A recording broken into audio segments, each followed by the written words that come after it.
an athlete that can be traded to other teams. So, how are your statistics? How are you pacing to target? How many targets have you attained, beaten, exceeded? What were the percentages of how much you exceeded your targets? For how many quarters? How long were you in the company?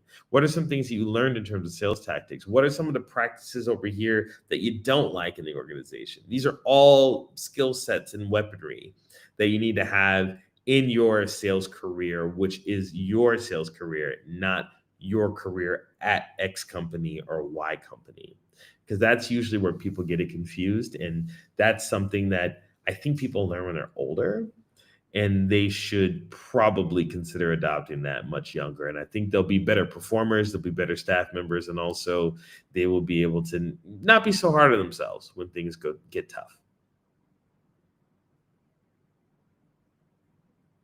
Is there any book, a show, a movie that help you shape your career perspective over the years?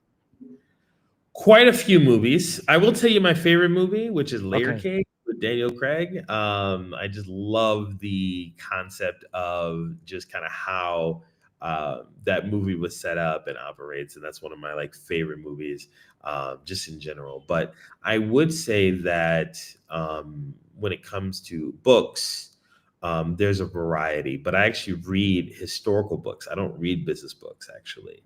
Um, whenever I'm having a bad quarter or like a bad day or a really tough sales time, sometimes you can always reflect and say, is this worse than probably what Napoleon was going through at my age when he was going through the Swiss Alps at 4 in the morning?